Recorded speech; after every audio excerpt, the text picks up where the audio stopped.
Yes. I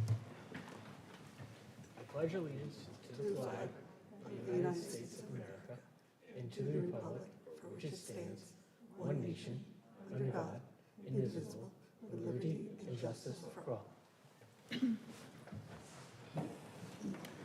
All right. Good evening, everyone. We're going to start off with our showcase tonight about our new CTE program. Peter, do you want to kick this off? Great, thank you, Justin. Well, I am so proud, and let me invite up Connor McCluskey, Zach Sirowich, and AJ D'Angelo. As many of you know, we have a thriving career and technical education program here in Narragansett.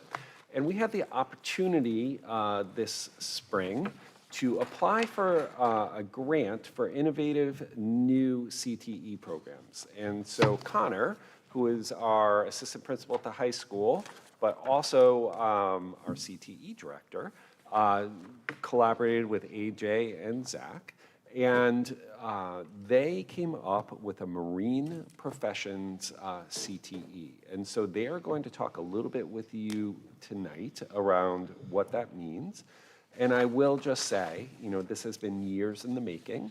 We have received lots of feedback from the community that they would love for us to have a program similar to this. There is so much kind of tie to the marine industry and marine professions in our community, so many opportunities for our students. We're really excited about this program. So Connor, if you could kick us off. Absolutely. Thank you. Good to see everybody. I'm going to be brief because I'm more of a land animal, and then they'll get talking. So as Pete mentioned earlier this year, the Rhode Island Department of Education established a CTE for All grant. Their criteria was for new and unique programs that didn't exist anywhere else, with the hopes that it could become a future CTE standard at the state level. In previous conversations with Zach Sirowich and AJ D'Angelo, we had discussed creating a program that highlighted the geography of Narragansett, but specifically the marine and coastal job sector. Through this grant, we really tried to emphasize and support the Rhode Island Blue Economy Initiative, and then in April, we were awarded the grant for our new marine profession CTE. The program pays a lot of respect to the local economy in Narragansett, and is as evidenced by the amount, or with the sheer amount, there's a bunch of them, of industry partners that we have. I just want to give Zach and AJ a lot of credit. They have had a very unique ability of soliciting very enthusiastic industry partners and really putting like the thoughts and future of our students at the forefront. So, Zach and AJ. Hello, everyone. I'm Zach. Good evening, AJ D'Angelo. I could just click the arrows on this? All right, cool. All right, so Connor briefly mentioned this, but so I'll roll into the next slide, basically explaining who we are. So, AJ D'Angelo, high school science teacher. I teach physics and chemistry at the high school, as well as we just started marine class. I have a lot of years of charter fishing experience down here in Point Judith. I have my 100-ton captain's license, and I hold a Rhode Island commercial fishing license. And I'm Zach Sirowich. This is my second year at the high school. I'm certified in agriculture, biology, and middle school general science. Outside of school in the summers, I work in the private charter sector in and around Newport. Specifically running more of like the wine and cheese crowd, sunset cruise type charters.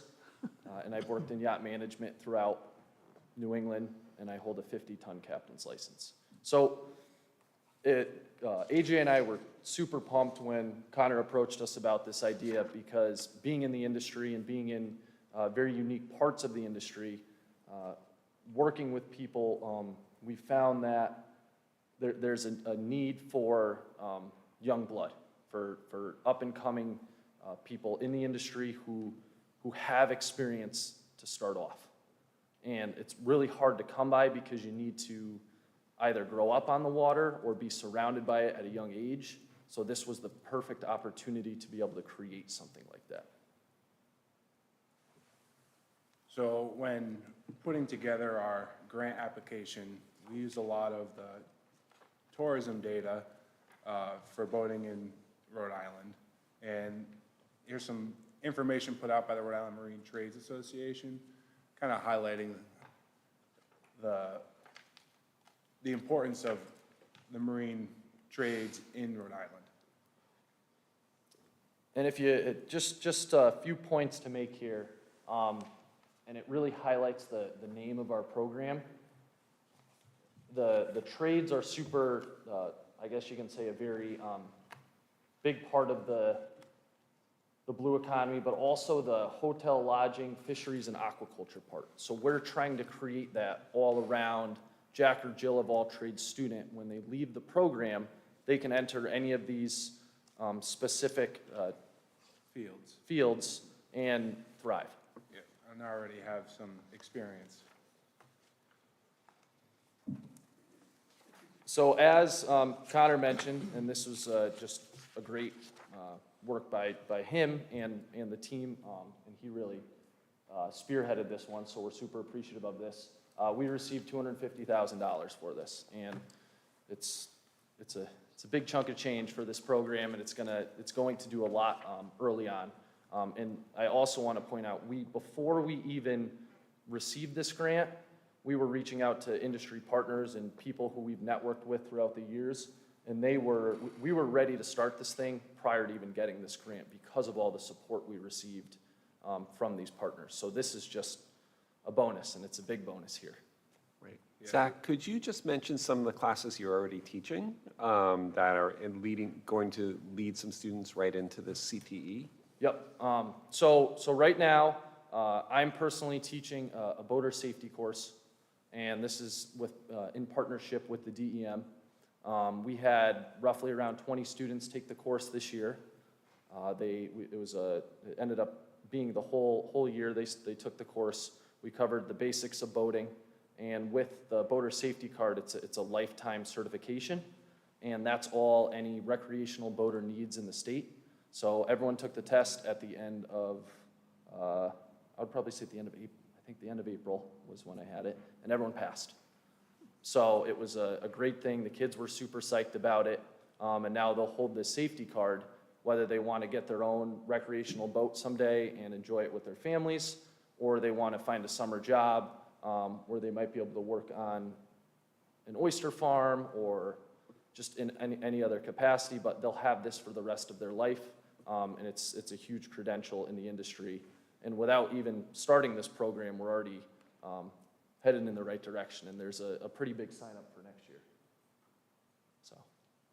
And I'm teaching we call it Marine Tech or Introduction to Marine Tech. There's a lot of hands-on stuff. We messed with some model boats that we put out on the pond with limited success, but we figured out what to do differently next year.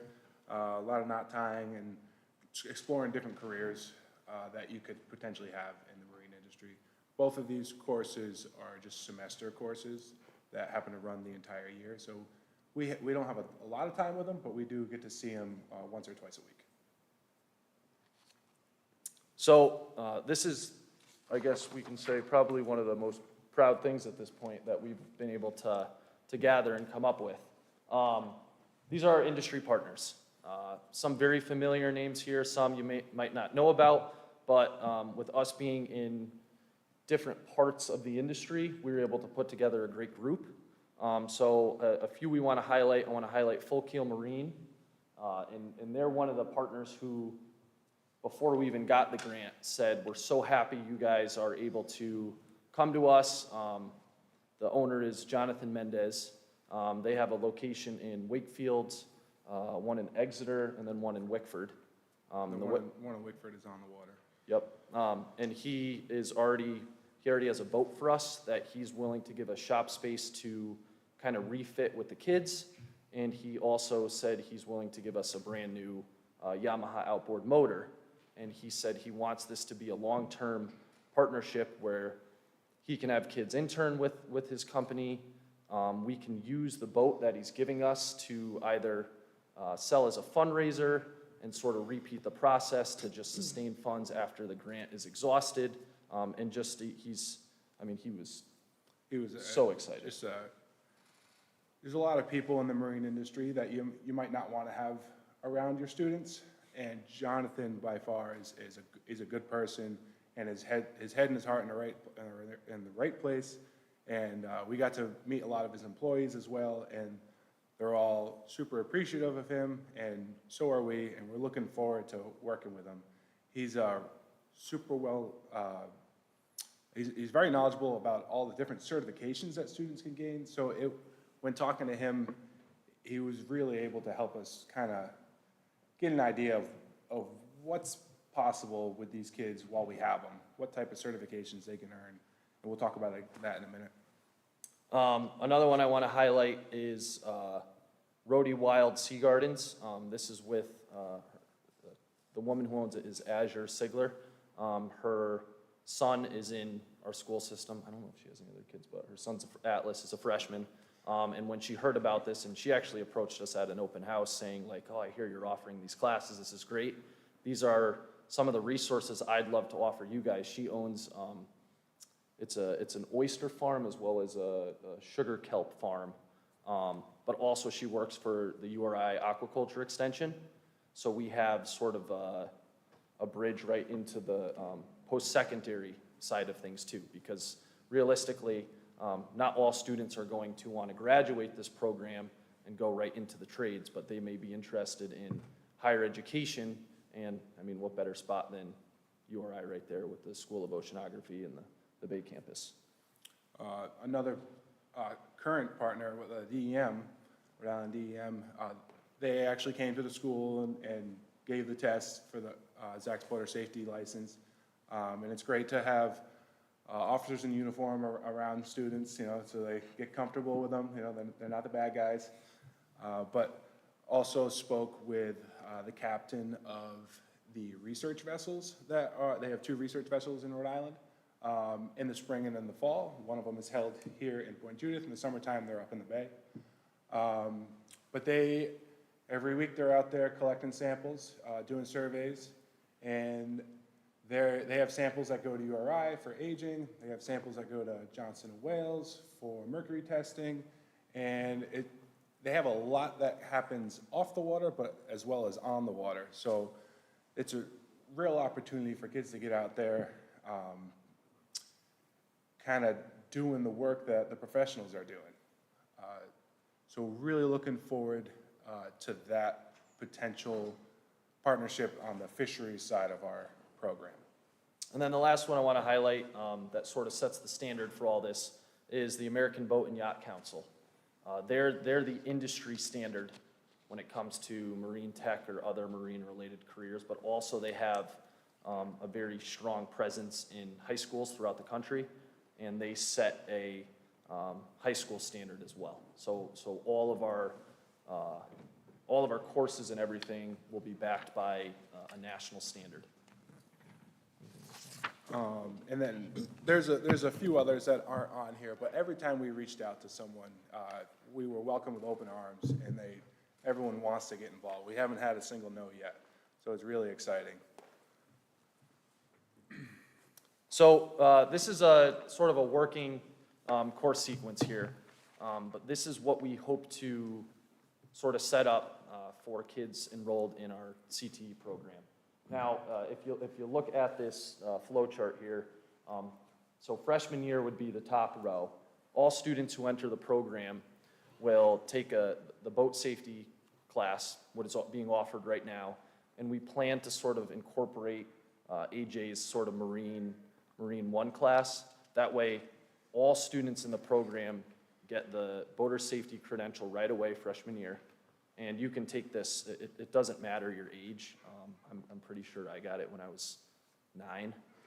So you can be, as long as you can take the test and pass it, it doesn't matter the age you are. So we plan to offer that freshman year to give the kids a base. And then we plan to offer 2 different pathways. So on the left side, we're going to call that our service pathway. And on the right side, it's going to be our research pathway. And the thought behind this is to be able to welcome in all different types of students interested in this sort of career. You'll have sort of like the gearheads wanting to work mainly with their hands, but do more of the tech side on the left. And then on the right is going to be more of a heavy science focus in fisheries. So I'll just run through the service side, and then I'll turn it over to AJ for the research side. So after they get their boater safety card freshman year, they'll move to sophomore year and take a general boat handling service class. And the most exciting thing about this is we're hoping to get kids on the water and working with simulators in the classroom that work with boats and they're actually operating vessels. So general boat handling, in conclusion, they will get a safe powerboat handling certificate, and this is put on by U.S. Power Boating, so it's a national credential, and it will basically give them the national certification to say that they can operate a small vessel on the water, and being able to present this to potential employers is huge. Many of the people we talk to, especially a lot of the oyster farmers, say that with the seasonal help that they get, they have to spend several weeks at the beginning of the season training them on how to operate boats. So this already puts our kids one step ahead. From there, we'll dive more into the tech side of things. They'll get some more advanced boat handling, and then this is where we'll really get into the service. So Jonathan at Full Keel has worked with us and said one of the best credentials that kids can get is the Yamaha certification. And this is a basic technician certification entering the career. And he's willing to support us in getting the instructor certifications to be able to offer that to our students. And then finally, senior year, they will have the opportunity to intern with businesses in the area, hopefully some of our partners, and then we hope that can lead to future employment. And then there's also a NOCTI test that's associated with the industry, and then we hope to sort of create a job fair to help kids get employed if they choose to go that route, or if they want to go into higher education and get a college degree. We were even talking about creating a job fair just so they could help them pick their internships, so they can see a variety of different things, and then maybe even go through an interview process just to kind of get them prepared for that type of stuff.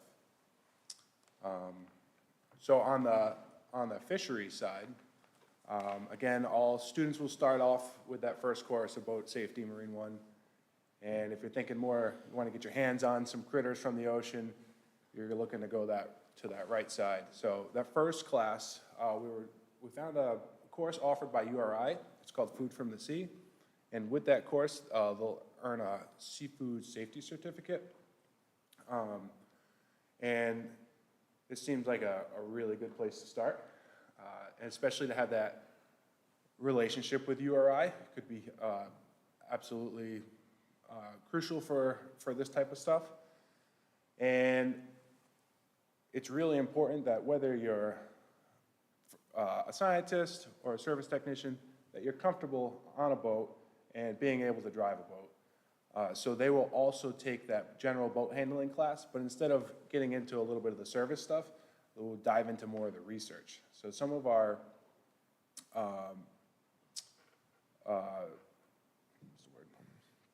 partners, Bluefin Tuna Collaborative, Rhode Island DEM, they do a lot of different types of research.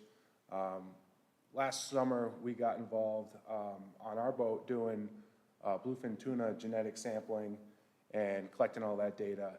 And that's the gentleman from the Bluefin Tuna Collaborative, and they really want to get involved. They want to have some type of outreach, and when I mentioned this, they was like, this is perfect. As well as one that wasn't mentioned on the list, at the Atlantic Shark Institute, scientist John Dodd, he lives right here in South Kingstown. He's looking to get involved as well. From there, so during that research time, that would be a great time to hopefully get the DEM involved with their research vessels, collecting those samples, and that would lead us to their senior year where they can have an internship, anything that involves the fisheries.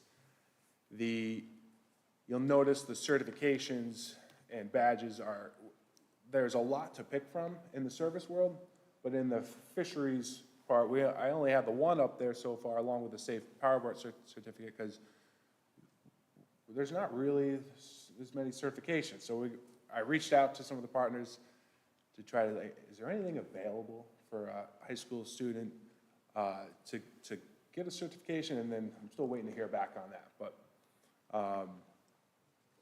I think we could really give them a strong foundation as to how fisheries and management of different fish stocks is handled.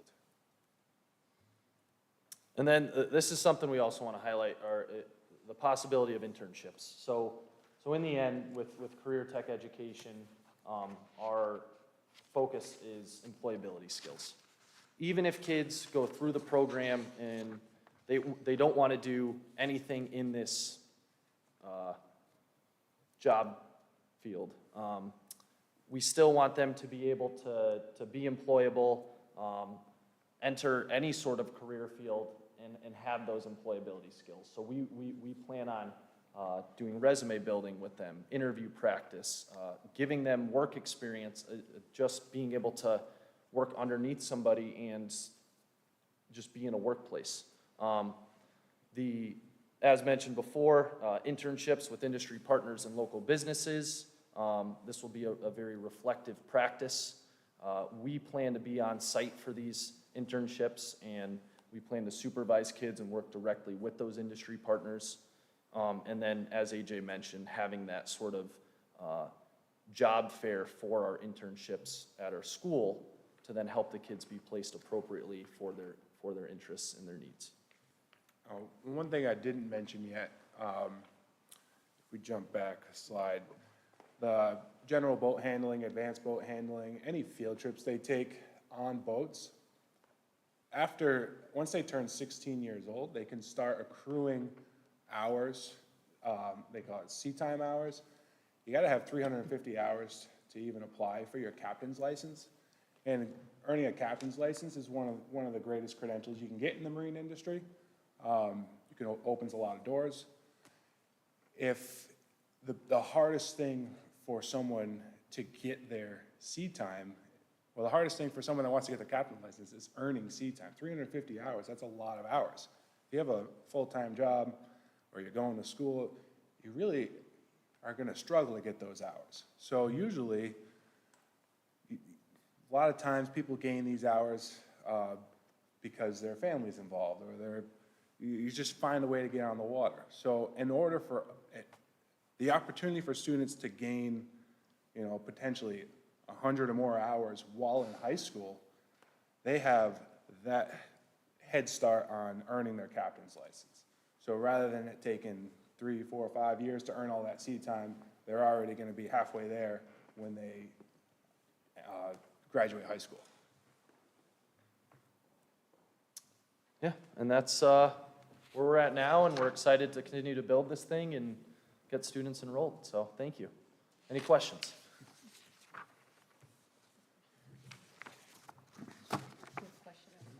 It's very impressive.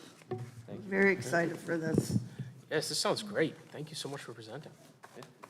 Yeah, not a question, but super impressive. This is very, very exciting, and there has been conversation around this as a possible CTE for a while, and this is a tremendous amount of work that you both put in a very short amount of time.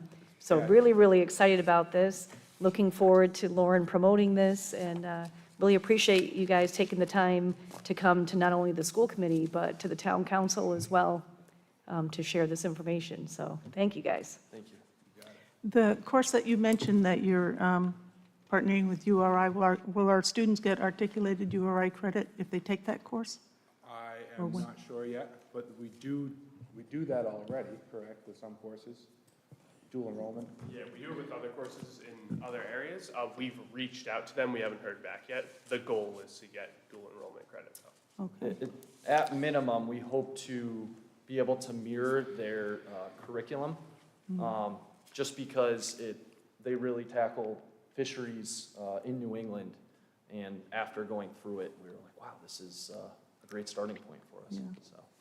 URI has been a really excellent partner with us long-term, and so this time of year, it's very hard because it's in the end of their semester, so it's a little harder to nail things down. But I do anticipate this program mirroring some of our other programs. And will there be any efforts to reach out to any of the maritime academies that are in New England? 4 of the 6 in the whole country are in New England and New York. Yeah, I mean, we hope to, because that even opens up an even different world than what we're trying to offer in terms of shipping and just the much larger scale. The nice thing about partnering with the ABYC, the American Boat and Yacht Council, they have ample resources for us, and a lot of the Maritime Academy professors are on a lot of the educator forums and the different calls that we've already been a part of. Yeah, we attended a virtual conference last month, and a few of those universities were represented. So we're just getting our foot in the door with all these new people, but we totally expect to make it as good as it can.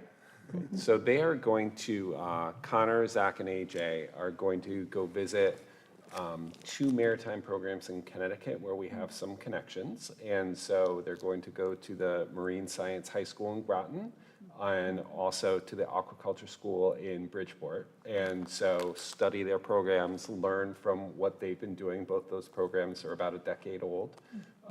And we're going to take the knowledge that we get from them and kind of bring it back and apply to our program. And just one other question, are there any liability issues with students being out on the water? Absolutely. So initially, we'll be using other vessels, other companies. So if you're on a field trip on another boat, it's their insurance. If we get to the point where, as a program, we own boats, we will have to figure out the liability insurance on that. We are also seeking out simulators and different things where we can also do it in the classroom. Because, I mean, this is the sad part about boating in New England, is it's such a short season. Right. So to be able to have that opportunity when the weather's not so great will be huge. And also as we sort through some of those things, we'll be able to still get kids handling boats in some way. And also, when it comes to having a captain's license, I don't remember the exact act that you're protected by, but because we're certified captains through the Coast Guard, there's also an umbrella of maritime law and liability that we're covered with too. Yes. I don't know all the details around that. There's a lot of information in the course. It's one of our big questions for these other schools that we go visit in Connecticut. It's being done, and I think we can make it happen, so. Fantastic. So we are just in the initial planning stages. We just got the grant. These are all great questions that we're going to be addressing as we go through. So students can apply to the program this coming year, right, through the fall and into the early spring. And then the actual first cohort will start in the fall of 26. I think this is very promising, and thank you for spearheading the program, and we'll look forward to see how it develops. Thank you. All right, thank you very much. You're great, thank you.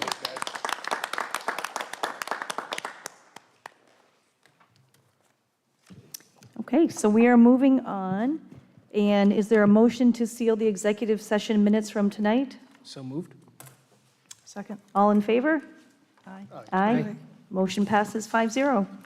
And in executive session tonight, the committee did approve one homeschooling request, and that passed 4-0.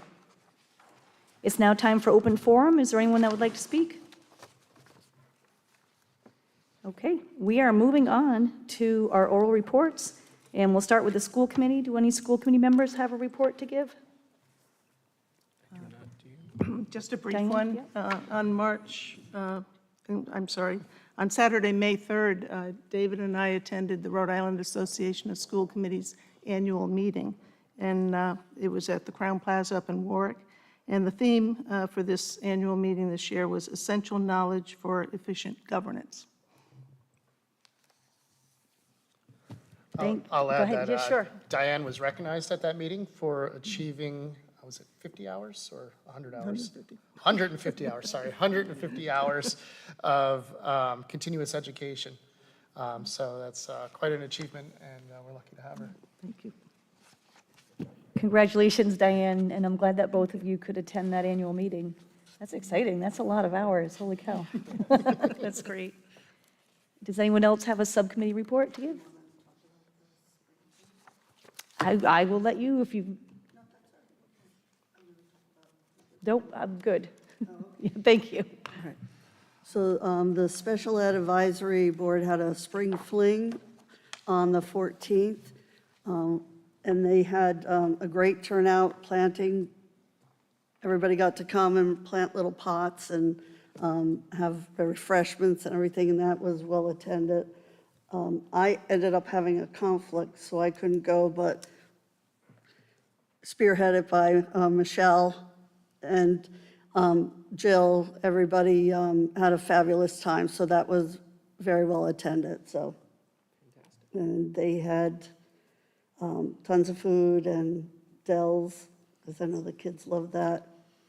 And then this past Monday, I went to, over at URI, cultivating mental health for the youth, their second annual thing, and that was just amazing, how peer-to-peer working with each other. And we do have a student in the high school that belongs to that, Amber Leonard.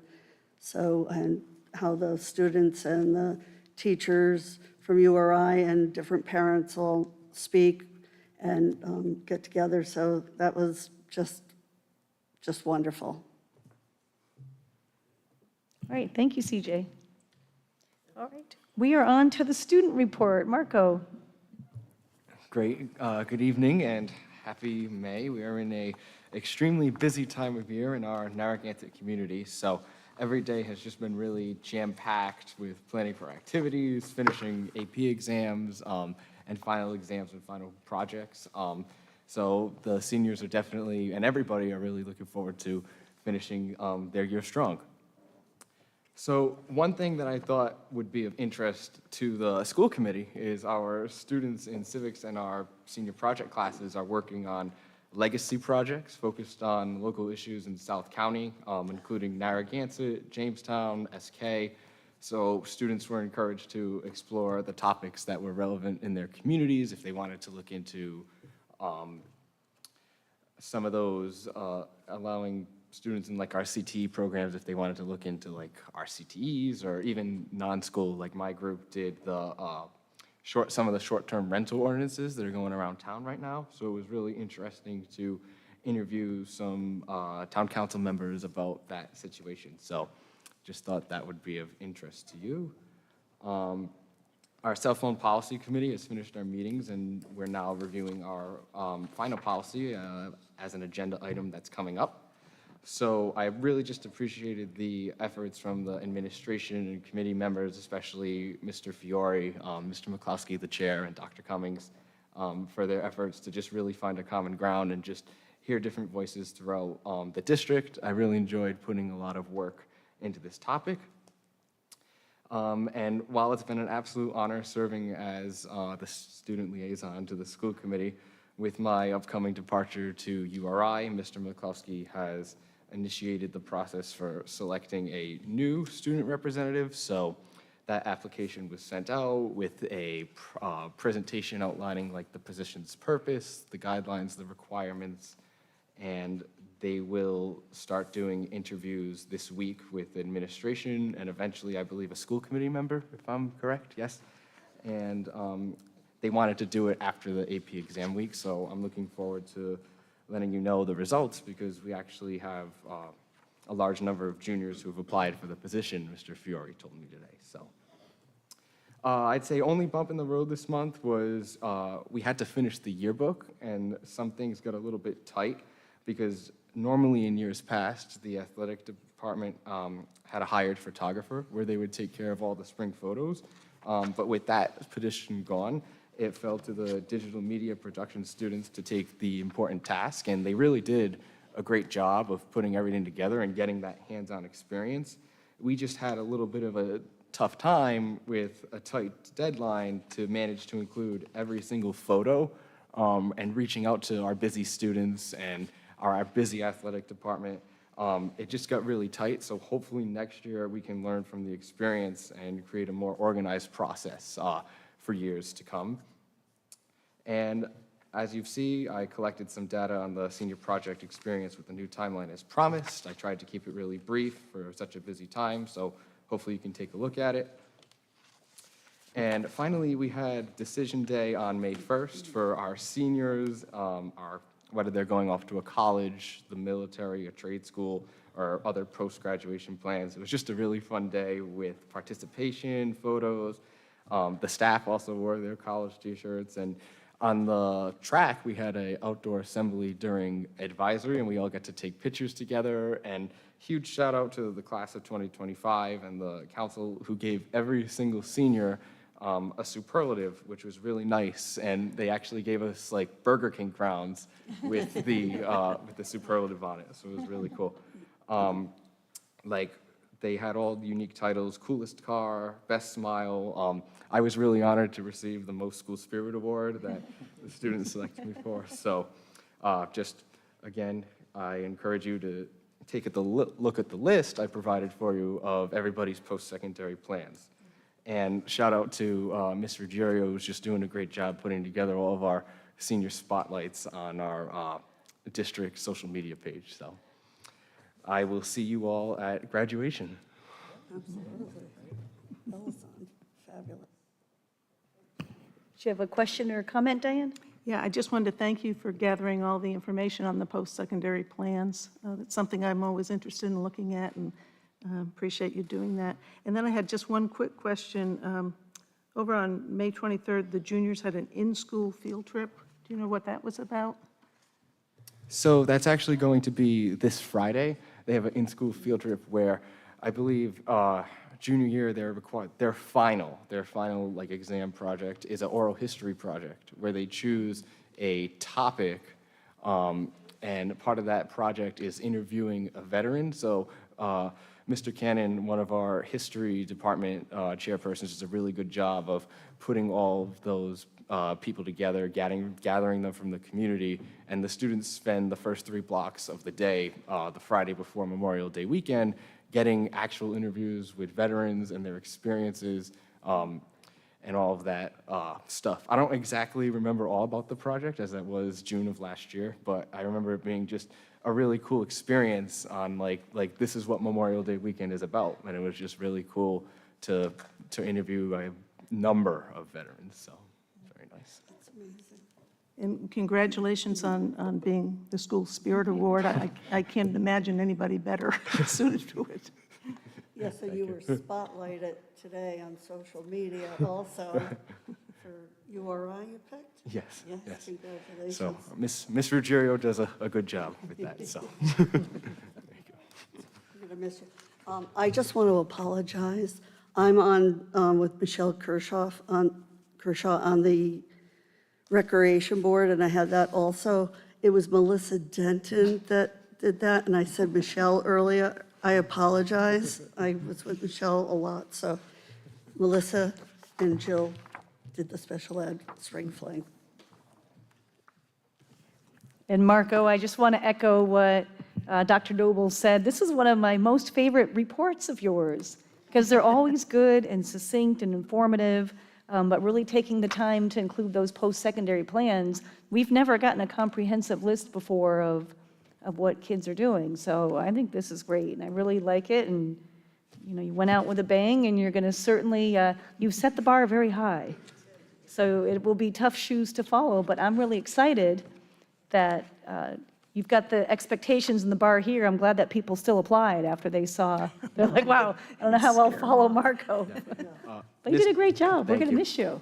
Mr. Fiore said it had a lot of interest, so I'll look forward to letting you know Good. about that. And, that list I enjoyed doing it. You know, decision day was obviously really helpful, talking to all the students and seeing a bunch of T-shirts, and then our decision page as well. But then some students who maybe weren't going to college, it was just nice being able to talk to them, or even talking to some faculty who knows them, and just seeing like, hey, this person thinking about for next year? It's interesting, so. And I wish you wore your crown today. All right. Any other questions for Marco? Okay, well, thank you very much. Okay, Dr. Cummings. Thank you, Tammy. So I'll start by just saying and echoing sentiments of the committee with Marco. So, one of the things that I am so impressed by is not only Marco's unending positive engagement and outlook, right, and support of his colleagues and teachers, but the level of commitment that you put into this position is just incredible. Your reports are the finest I've seen in my whole career of doing this, and I've had many student reps outside of Narragansett as well. They really impressive, Marco. And the research components that you took upon yourself to come and get more information and really, truly represent the voice of students and kind of make the thoughts and the needs of students known. You fulfilled the intent of the role admirably. So thank you for really doing all that. And as Marco intimated, we're in the home stretch of the school year, and so it seems like there's a school activity every night amongst the 3 schools right now. Lots of great things happening, and lots of that is in the written reports in the packet. I do want to just recognize and congratulate National Honor Society induction at the high school was this evening, so congratulations to all of our students who were put into that, and also to the Junior National Honor Society that happened last week. Again, the spring, there's lots of testing, so we had lots and lots of kids engage in AP exams over the last couple of weeks. That's really stressful for our juniors and our seniors, and it's really expanded to our sophomores and even some freshmen. And so that's a really intense week at the high school. The kids took it really seriously. I am expecting great things out of that. Our younger students were engaged in RICAS testing over the last couple of weeks. That's, again, really both time-consuming and important, because it's a dipstick into what our students are doing. Students took it incredibly seriously, and so we're really proud of them and thankful for the work that their families, and their teachers put in. And there was lots of cheerleading and celebrating the great effort that students put into that. And I'll just end by, it's out there, but congratulating and recognizing our valedictorian, Elizabeth Jensen, and our salutatorian, Avery Shafts. We're really proud of them, and we look forward to hearing from them at graduation.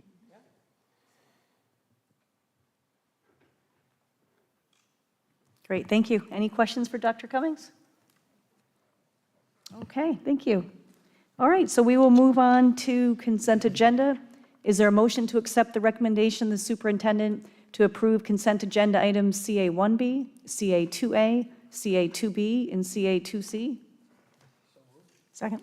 Any discussion? All in favor? Aye. Aye. Any opposed? Motion passes 5-0. We are on to the budget report. Karen? Good evening. Expenditures for the 10 months ended April 30th, 2025 total $25,461,433, and that's 69.3% of our budget. I meant 69.03% of our budget. Expenditures and encumbrances total $32,369,858, and that's 87.76% of our budget. And hopefully we'll have a little bit left over at the end of the year.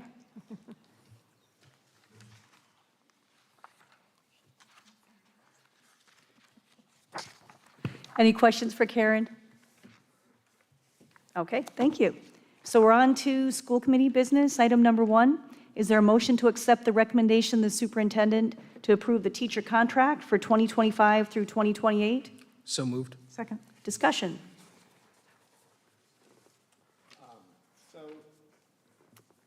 So the contract you have before you, you have the contract and the fiscal impact statement.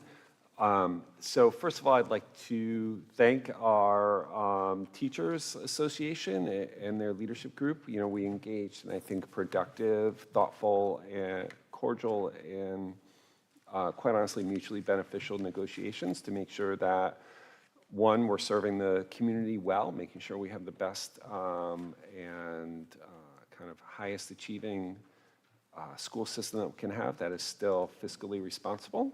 We want to make it a safe, friendly, and supportive place for our students and for our staff. We have excellent teachers here. And so we settled this contract within 3 meetings. I think that there were reasonable asks on both sides. I think some highlights include certainly some vision insurance for our teachers. We put some energy into making sure that our early step teachers, that our salary was competitive in comparison to the region. And I think probably the most important thing is that there's the opportunity for the school committee to extend the school day by 15 minutes. And so that is something that we talked about quite a bit with the teachers. One of the things that we are running into is that from all of the requirements that we get from the State Department of Education, it is very challenging to meet all those requirements in our current school day structure. So adding some time to our school day will allow us to more easily meet all of those requirements from kind of the mandates that we have around required curricula, to some of the more in-depth things that we need to do with students and to provide more extra help for students that need it, and extensions for students that want to do more, and to be able to do programs like you just heard about from our marine professions and our other CTEs. One of the things that will happen with that, should the school committee decide to exercise that option, is that we will have the opportunity to RIDE schedules or allocates their review of the school year in minutes versus days. And so we would have the opportunity, because then we would have enough minutes to not have to make up to 4 emergency closure days. And so while the school day would be a little bit longer, the return on that investment would be, we would have a certain ending date of the school year. And so, that's something that you all as a committee will have to weigh. I would advise you that that's probably a topic for the June meeting in terms of it is the prerogative of the school committee to set the time and the length of the school day. That's part of our policy, so we'll need to talk about that in June. Unfortunately, we couldn't talk about that before we talked about the contract. And so that's why those 2 things are coming up simultaneously. One is linked to the other. So with that, I'm happy to answer any questions that you all have about the contract and go forward from there. Oh, I will say one more thing. It is regionally competitive. The salary raises are right at the average of both the region, our Southern New England region, of Rhode Island and of New England, of 9% over 3 years. So I want to say thank you to Diane and to CJ for serving on the teachers' contract, the negotiations subcommittee. Thank you to Pete and Karen and all the folks that kind of sat on both sides and worked through what both sides were really interested in and hopeful, but always putting students first and what's best for students. So I think coming to some consensus about adding those instructional minutes is huge. And you really only have that opportunity really once every 3 years, unless, we had that outlier year of the pandemic, and we're not going to go back to anything like that again. So, it's a once in a 3-year opportunity, and to have that flexibility from RIDE that says, okay, if you do X, Y, and Z, then that could equate to, not having to go June 23rd and June 24th when it's not really a valuable instructional day, trying to make up a snow day. So my I wonder is, tonight we're voting on the contract, which we will in just a minute here. After we take the vote, my I wonder is, what the committee thinks or what Pete thinks about Pete putting together some type of a survey for staff or families about if we were to add that. And I will let you kind of frame the questioning of it just to see if people would prefer, like, let's do 7 or 8 minutes in the beginning, 7 or 8 minutes at the end. Of course, it's the whole bus tier system, and what happens at the high school needs to happen at the middle school. So, but I'm wondering if, because again, just because the contract says that we can, it doesn't mean that we have to, and we don't have to add the full 15, but if our full goal is to try to get enough instructional minutes so it counts for ride for a snow day, like it would make sense to just add what we need to add. And this was also a management right negotiation. So for us to be able to get that 15 minutes, we had to give other things. So if we don't exercise that right, it's just, it's our management right to do that, but I'm not opposed to getting, you know, a survey if you think that would be appropriate or what the rest of the committee, you know, we're voting on the contract tonight. Yeah, and I then was we- just going to ask if you would put something together to ask the families, see what they thought. Yes, That I would would be- absolutely suggest that that Yeah. is, you know, a wise thing to do. We would value some community input in kind of framing this decision. And so I will work with Lauren to get something out to the various stakeholder groups to get some input for you to consider. Yeah, I agree with this. It makes sense. We have a couple options, and we want to see, as we did with the bus schedules, what communities feel, the way the community feels on this. So, you think you'll have that by next meeting, or? Yes. Fantastic.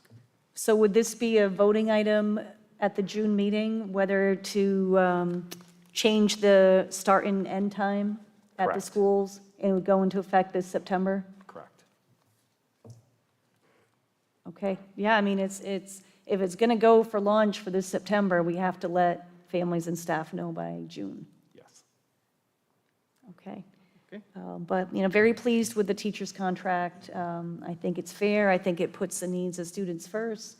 Good compromise and a good spirit of cooperation throughout is what I heard from Diane and CJ, so that's great. Absolutely, and I think, you know, we have a very positive and problem-solving approach, and so we work closely with our teachers to support them, recognizing that having the best possible structures for teaching and learning, you know, is a cooperative effort, and they really engage in that as well. And so, you know, I'm really pleased with the outcome of our work with them. And I think a successful negotiation this early really speaks to your leadership, Pete, and the relationship that you have with the union, because if you don't have that communication and trust, and, you know, you don't always have to agree on issues, but if you don't have that, then these contracts can really get stalled out all summer, get very contentious, and we hear across the state that, you know, there's some unions that start the school year with no contract, and they're kind of in a work-to-rule situation, which is never good for kids, and it just opens the school year in kind of a very negative everything. But, you know, so this is great to have this, both contracts negotiated going into the summer is amazing, because then the work can really focus on what needs to be done over the summer to start school. So thanks for your leadership on this. Any other questions or comments from the school committee before we vote? All those in favor? Aye. Any opposed? Motion passes 5-0. So the next item, we are doing a first read. So when we're doing a first read, should the language be that we have a motion to accept the first read? You know what I mean, and vote on it? Like, we do a first read, a second read, and then approve. So I might even lean to Diane here. Should we do a motion to approve the first read of the device policy, or are we just discussion, just discussing and talking about it? Okay, thank you. Okay, so cell phone policy, we've had little snippets and updates from Marco all along. I would definitely love to hear from Connor, anything that he wants to add, and I know Diane took a final look at this, but yeah, we're happy to hear any of your comments. Thank you. And before Connor gets going, let me just jump in for 1 second. So just to frame this for you all, and I'm going to steal a little bit of Connor's thunder, all right? But one of the things that I think Connor did really well, and Marco alluded to this, is that we had Connor put together a diverse group of stakeholders from all 3 schools, including students, staff, and parents, to really look at first the issue.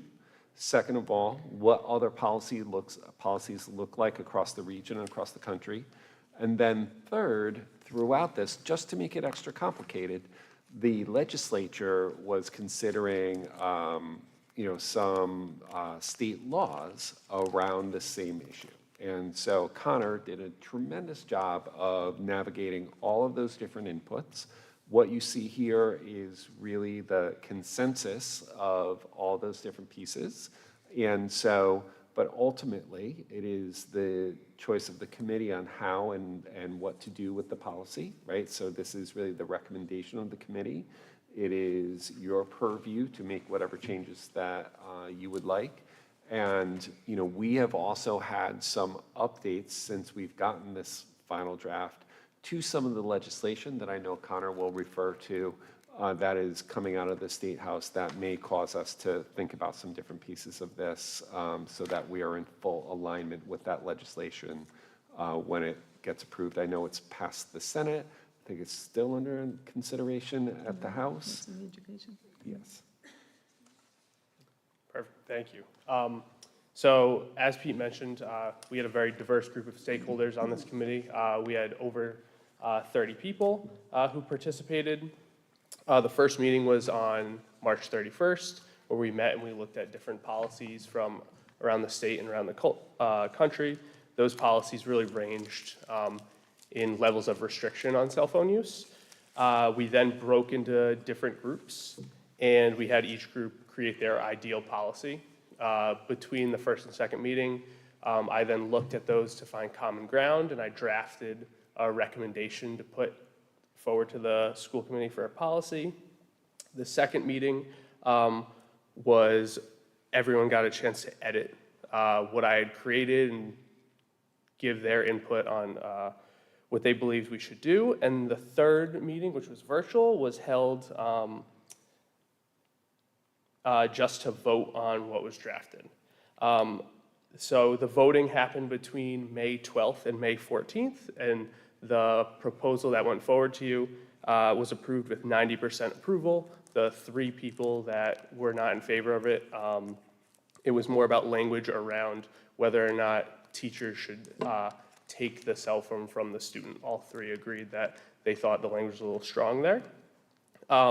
So the form for voting closed on May 14th, and May 14th is when we found out that that bill had passed through the Senate.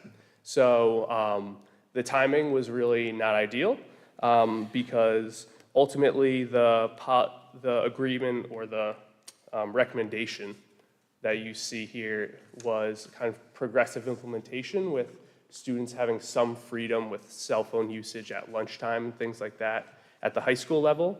And the bill that was passed at the state level says that there's no cell phone use or physical access to personal devices during the school day.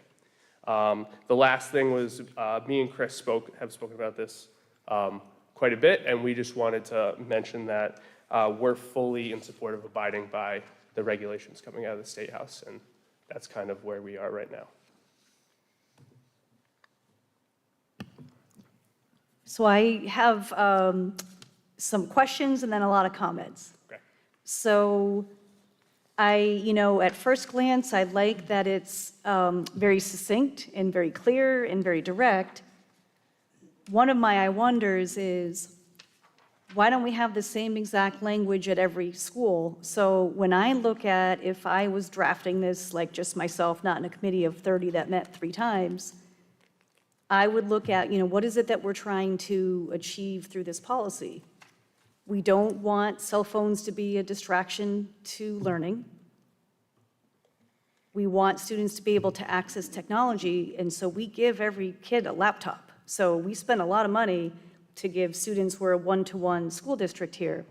So the part I'm really struggling with is on the second page where it says if personal devices are to be used, it's for the purpose of educational, at teacher discretion, and it's all of the things that are listed I see can be achieved on a laptop. So I'm really struggling with why do we even have that? Because now you're opening up the whole thing, because there's no way if you let a high school kid have their phone to play like a Kahoot electronic game, of course they're going to be texting on social media. They're not going to just be playing the game. And you can achieve all that stuff with a laptop too. Like some of it makes no sense too. Like they can use their phone to complete state testing. Well, that will never happen. You're not taking the SAT or RICAS on your phone.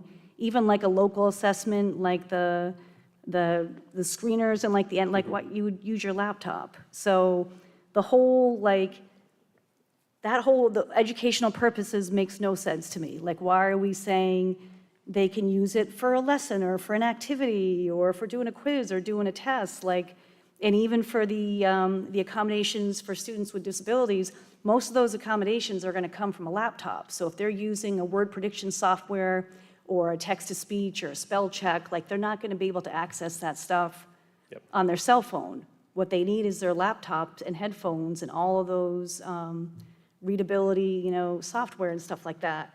So, and then I was like, okay, well, why at the elementary school does the parent have to send a note in? Like for me, what I would love to have people consider is, there's language that I definitely like where it says the way that the high school bullet starts. Personal devices must be off in a way during the school day.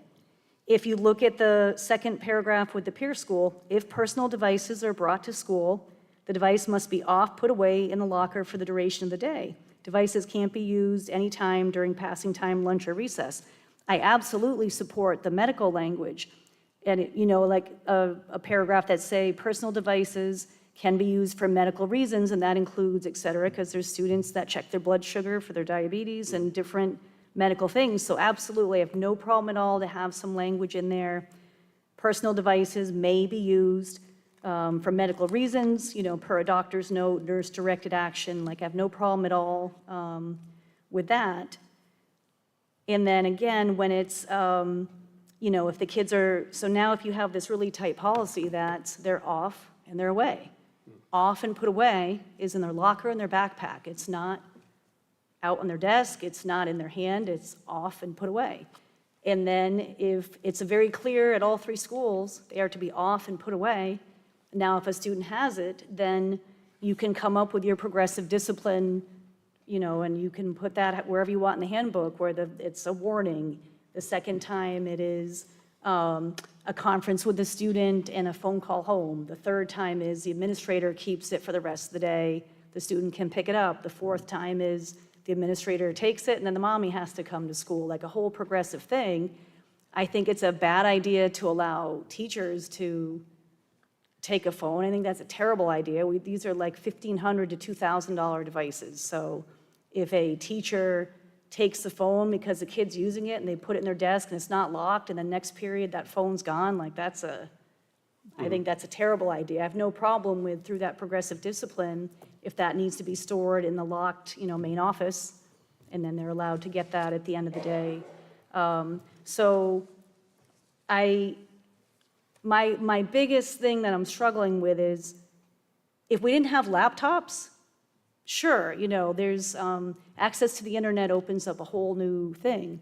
But all of the stuff that I'm trying to think that they would use a cell phone for, to access the internet, to scan a QR code, to join a virtual game, they can do that with their laptop. So I'm struggling with all that language because the whole point is to try to mirror what the state is trying to pass. We're trying to make this not a distraction to the learning environment. Why are we saying, well, it's okay to use the internet, it's okay to use a game, it's okay to do IXL, it's okay to do this?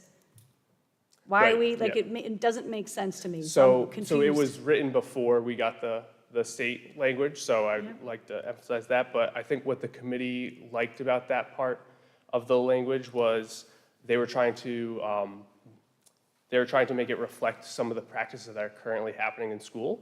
So there's a couple classes where cell phones are part of the curriculum. So for instance, we have some art classes where they use them for photography. In our digital media class, they use them for their CTEs and stuff. We also have, like our ag department uses them for plant identification. I would agree with you. I think that a lot of that can be supplemented with either digital cameras, which we'll have to like work into our program, or we can also do a lot of that on laptops now. But I think the committee was trying to validate what they're currently doing with positive uses for cell phones. So I think, one of the things that I would suggest to the committee is, this as a first read, it's great to get your initial feedback on this. So we'll kind of take that feedback along with, we'll work with our attorneys with the state drafted law, make sure that we are in full compliance with that. And so for the second read, we'll take that feedback, give some updates that make sure that, we're taking into account, quite honestly, the state law is very black and white, no cell phones, period, right? And so that makes our drafting much easier, right? And so I think where we will appreciate a little bit more feedback from the committee as we come back with the second read is really around the progressive discipline piece, and that's going to be part of our handbook discussion rather than just be in this policy, because we want to make sure that should that change, we don't want to go back and have to change the policy every time. That disciplinary piece will be a part of our student handbook. And so with that, and again, it's the same thing, I wonder is, why not the language the same at each school? Like, I'm struggling with, why do the elementary school parents have to write a note? Like, if the message is gonna be, they have to be off and put away. So if a third grader, fourth grader wants to bring a cell phone, why do we have to get a note from the parent? The child just knows it needs to be off and put away. Just like at the peer school, it needs to be off and put away, so. So the note came from it was a specific parent input about students that walk to school and they have a cell phone or a personal device. In this case, I think it was a watch, where the parent uses them to track them getting to school. So the idea working with Lisa and that parent was that the note would be given to Lisa, basically saying that like the phone can, the device can go into the office, and so Lisa's aware of it. And then the idea why the language wasn't the same at all three schools was because a lot of the policies we looked at in that initial first meeting, like talked about progressively inputting cell phones into schools, because they're a part of life after school, so they were trying to prepare kids for that. And same thing, my point is, I don't have a problem at all with elementary kids bringing phones, and I'm guessing the elementary school, they don't have lockers, so their belongings go in their little backpack in a little cubby or something. So, I don't have a problem with a third or fourth grader, especially for safety reasons, they walk to school. I think that's great. Just turn your phone off, put it in your little backpack, and yeah. So we'll take a look at it, right? And so make sure that, draft 2 is really in alignment, right, with your all feedback and with the, like I said, with the state law, all right? And so for draft 2, our goal is to have you be able to have a working draft for us as we go into the summer, right? So that we're able to align our student handbooks and do some professional learning for our teachers around kind of how we're going to implement the policy once it's been approved. And I talked a lot, so I want to make sure the rest of the committee has an opportunity to weigh in, questions, comments. I'll be quiet now. I would encourage you to add some language that covers scenarios when it's like a field trip or you're not in the school, just so it doesn't turn into, essentially the teachers have the same level of control they have regardless of the location, as long as it's during the school day. Thank you. Thank you for this. I know you guys worked very hard. I know Marco did. And then having it all of a sudden switch on the day you were all finished with it. But that may make the decision easier and just the language. I know we do have language in the policy for field trips and different things, so it might just align with that very similarly, but thank you. I just want to say thank you for collaborating with me on everything and helping me form together all the surveys for the students and staff. It was just really helpful with your input, and getting everybody else's input as well was really important. So thank you to you and Mr. Fiore for that. No problem, you make it easy. Any other questions or comments from the school committee? No, I guess I'm the only one. It's very clear at this point, the amount of work that was put into this is fantastic and astronomical. So, thanks, and, yeah, so, hopefully, that's it. And I definitely want to echo that, too. That is not easy when you have a really important topic that people have very strong opinions and sometimes very, very different opinions. So whether it's dress policy, whether it's cell phones, it can be very challenging to try to build consensus and to try to actively listen, get input from multiple stakeholders, and most certainly what a 13 to 17-year-old, like their feelings about their cell phones are very strong. This is just what they've grown up with, and for some of them, can't even imagine what it would be like if their phone was turned off and in their locker for 6 hours. Like that is a hard concept for some high school kids to wrap their heads around, that this could actually help your social emotional well-being, that if you weren't every 4 seconds getting an alert about a text and a post can you imagine what that would be like, for 6 hours if that was really put away and you really complied with the policy? It really, I think they will have a hard time at first, but, it's, I think it is a good thing. And I've seen it happen in schools where it's amazing. Like it's changing, and the kids, are resistant and reluctant at first, but then when the adults are saying, like, you're going to be okay, in 6 hours you will have your phone for the next, 12 hours there, it really can have a huge positive impact on their social, emotional, their anxiety, their stress, and their learning. So thank you for all your hard work, and more to come, and we'll get there and support a policy that's going to meet the needs and is going to be good for students at all 3 buildings. Thank you, I appreciate it. It is a contentious issue, but I felt the committee worked really well together, and we look forward to next year and having students hopefully more engaged and more focused. Thank you. All right, so item number 3 is just a discussion as well. This is a discussion and a first read of the conflicts of interest in the Code of Conduct policy. Pete? So we have already a similar administrative regulation in our employee handbook. And so when we were going through our food service review for a child nutrition program, they felt like the reviewers from, were they from RIDE? The reviewers from RIDE flagged that they would prefer to have this as a school committee policy rather than as a regulation. And so this is simply taking our current, employee handbook regulation and putting it into school committee policy. It is our practice to make sure that, people do not have conflicts of interest.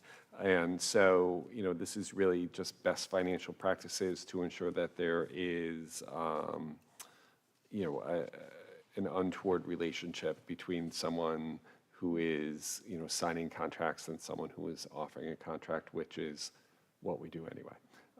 And so this is just formalizing that within policy. So this is a specific policy for when we award the new food service contract? Correct. Okay, yeah, I mean, it's pretty common sense and straightforward. So if this is something that, RIDE thinks we should have, sure, it's, I don't have a problem with that. I'm laughing because it says that we as a school committee, we can't get gifts, travel packages, gratuities, favors from like the food service thing. So, Yes. yeah, I guess we can't get, Celtics tickets and a trip to Aruba and stuff. So, I'm fine with saying that we can't Yes, accept it these is wonderful it is unfortunate. fake but, gifts from the food service vendor. So our, as you know, from budget time, our food service finances are not overly strong, so I do not think they're going to be coming with Celtics for us anytime soon. Well, maybe the Celtics tickets will be free right now, so. Okay. So any other questions or comments before we move on? Because this was just a look and a discussion about a first read of that. It's all set? Okay. All right, so we're on to item number 4. Is there a motion to accept the recommendation of the superintendent and the director of finance and administration to enter into a contract with Secoccio and Associates Architects based on the terms set forth in the proposal dated May 9th, 2025, in the amount not to exceed $93,000? So moved. Discussion. So just to give you a little bit of background, we are entering into our next window for our 5-year housing aid plan. In order to do so, we have stage 1 and stage 2 applications to ride that we will have to complete for this fall. Part of the work of the committee over the summer is, we will be considering, what is going to go into that housing aid application, long-term plans, kind of looking at facilities, thinking about what happens. In order to do that thoughtfully, we will need architectural services just to know kind of what's possible, along with managing, quite honestly, the mountains of paperwork that we get from the Department of Education. So with that, I'll hand it over to Steve. Good evening. So, this covers the necessity of construction, stage 1 and stage 2.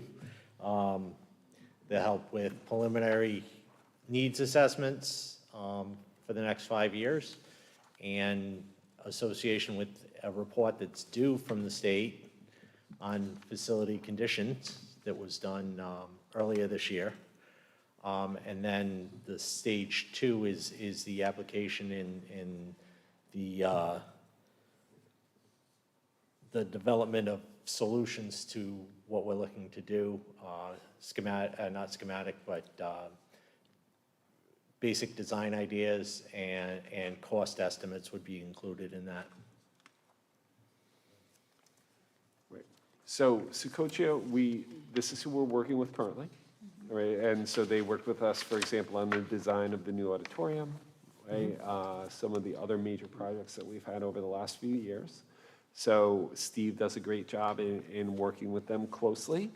They are generally responsive to our input and what we need, so we appreciate that relationship, and they are on the master price list. They're on the master price agreement for the state of Rhode Island.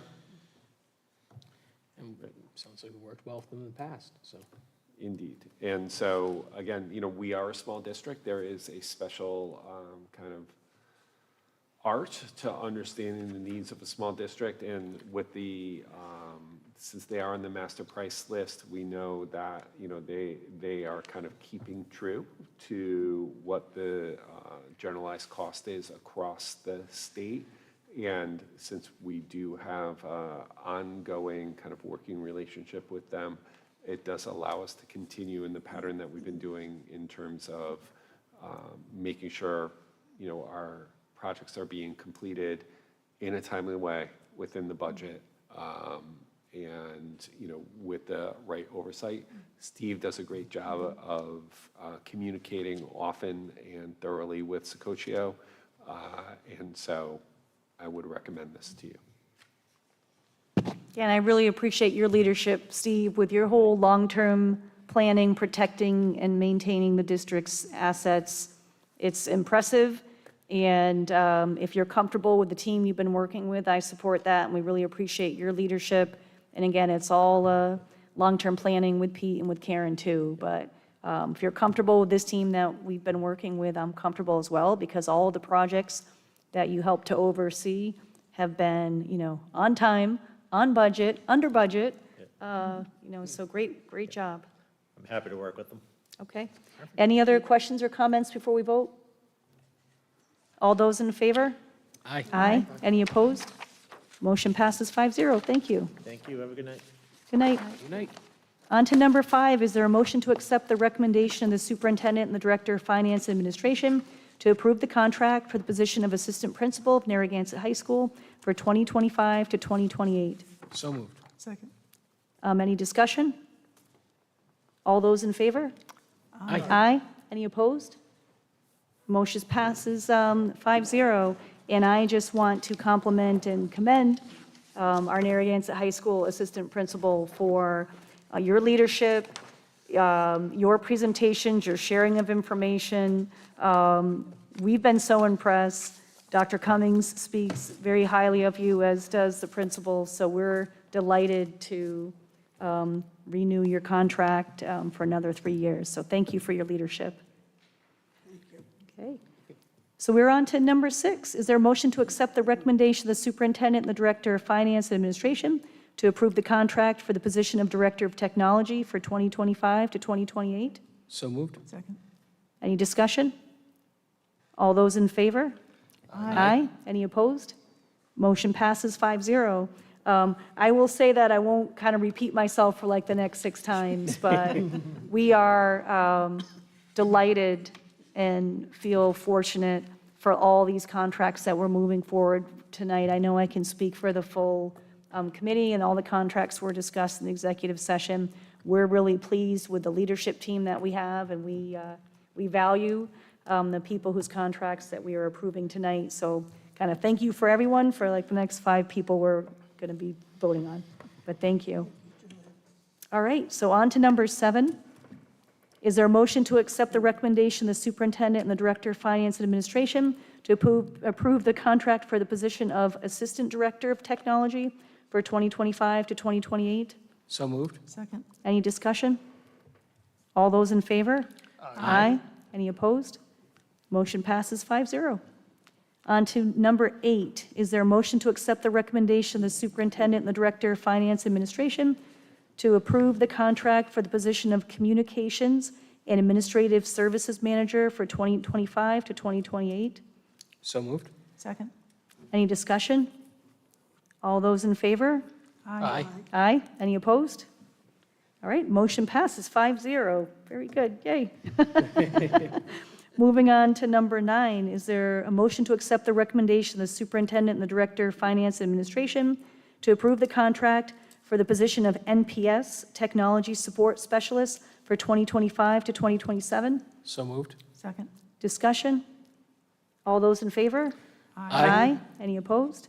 Motion passes 5-0.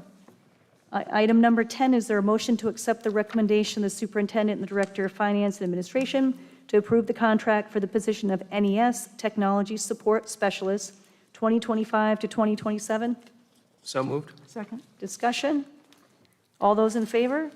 Aye. Aye. Any opposed? All right, motion passes 5-0. Okay, so keep me honest here.